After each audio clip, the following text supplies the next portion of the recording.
Hello, my name is Nathaniel Hoover. I'm a staff writer for GameCola.net, and this is a video for my Flash Flood column, in which I review, and sometimes make fun of, various Flash games that you can find on the internet, such as Dodge. This is a very simple game with a very simple premise.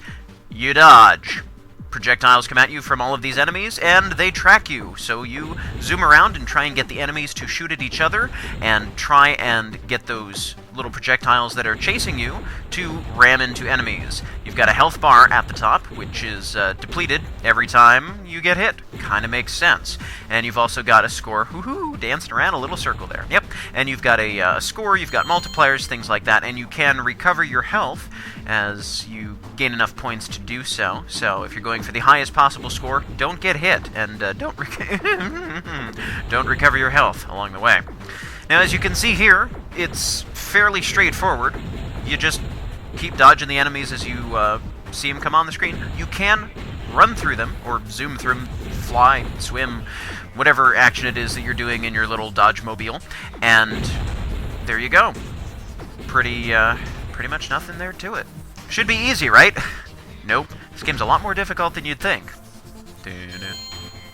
Actually, dodge is most challenging when you're trying to go for the highest possible score, when you're trying to avoid using any kind of health refills, or even just avoid getting hit at all. If you're just trying to beat the game, it's pretty doable, actually, depending on your skill level. I mean, you can use the health refills to your... the health refills to your heart's content. Granted, doing that will have you burn through points faster than a Weight Watchers member at a donut convention, but still, you can beat the game with relative ease. Again, depending on your skill. I may or may not have the unfortunate distinction of having gotten a lower point total on my first time through the game than my girlfriend on the first time through the game, so not that I'm still horribly bitter about that or anything.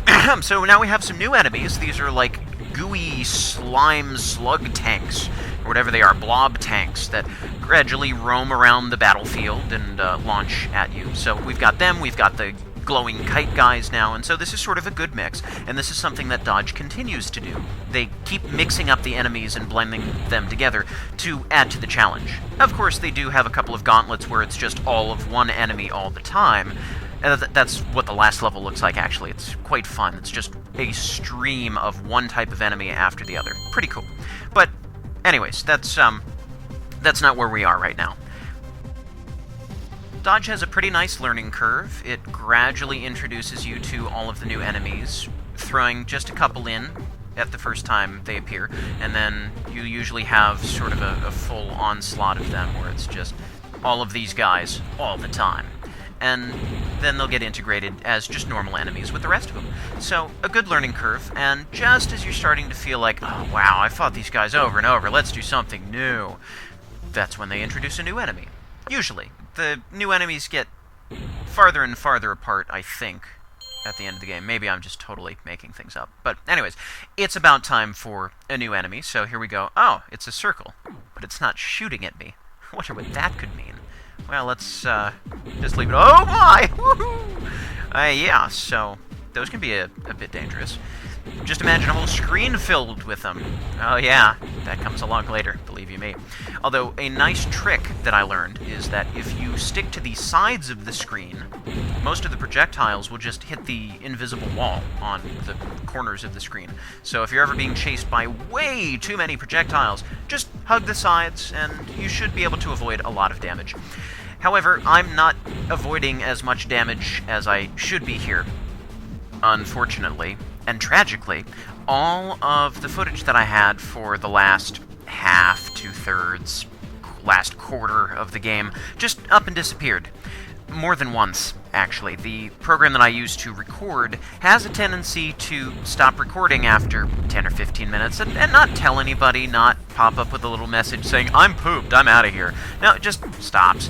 So I lost a lot of footage and needed to replay the entire game over and over again because there's no save or continue feature or anything like that. And, well, as much fun as this game is, it did get a little wearisome after a while. So that's maybe why I'm not acting at peak performance here. And it might also have something to do with the fact that my computer is running a lot faster here than it was before, and it was so much easier to dodge everything in slow motion. Hey, for all I know, you might look at this and say, well, this isn't so bad. What's he complaining about? Well, that's okay. I'm just a little bit of a perfectionist, that's all. And if I'm going to be putting something out on the internet to stand the test of time, I'd like it to be rather presentable so that when I can't defend myself anymore, people can look at it still and say, oh, well, that was all right. That's why it takes me so long to record the audio commentaries, because whatever I produce, I want it to be able to hold up against whatever kind of scrutiny might come its way, so that, for example, people won't start compiling videos of the funniest times when my voice cracked. Anyways, so we've got the exploding circles here mixed in with all of the... I don't need to I don't need to narrate this and describe this. You can see for yourself what's going on. Lots of dodging. I imagine this game is more fun to play than it is to watch, though, because there's much more of a feeling of adrenaline when you're actually zipping back and forth trying to dodge these things that are all over the place.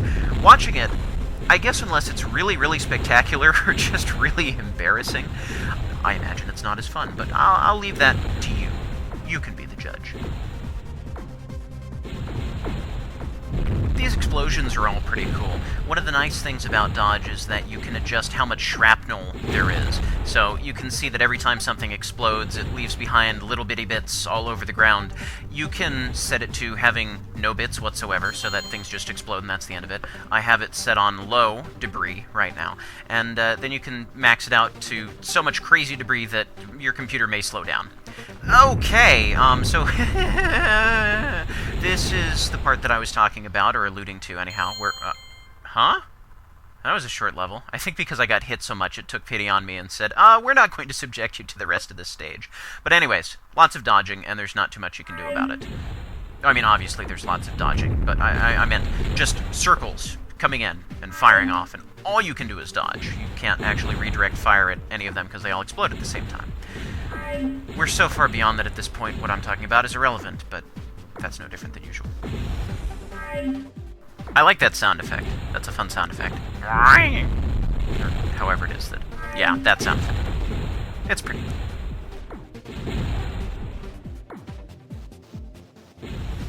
One thing that's missing from dodge, and it very well might not be missing, and I could have just totally missed it myself, is an endless attack mode, where the enemies just keep coming, because after you reach the final stage, there's nothing beyond there. You put your name into a high score table, and, well, that's about it. So, I mean, it's not really a shortcoming or anything, but there's a lot of replay value that could be had by this game, I think, that, well, isn't there. Alright, a good old medley stage where you have a bunch of enemies that you've already seen showing up all at the same time and trying to take you out. Nice challenge. And I love the way that those spinning squares phase in, how they sort of decloak. Makes them all mysterious. Ooh. The other thing that makes some of the enemies interesting and difficult, the circles and the squares, are that when they explode and they send their bullets after you, those travel in a much wider arc than the small little red ones. Ow! Ooh, that was brutal. So it can be much more difficult to get them to hit the target. They still do track you, but they travel so wide it's kind of hard to aim. But you can do it. Just take some practice. It's all about practice with me, everything. Just practice and you get better at it. That's how it is. And practice is something that you'd think that I had enough of, but honestly, just playing this game over and over again, has really taken its toll. Ow! Alright, things are not looking good, but I assure you I'm going to do my darndest to make it through this difficult stage alive. Nothing will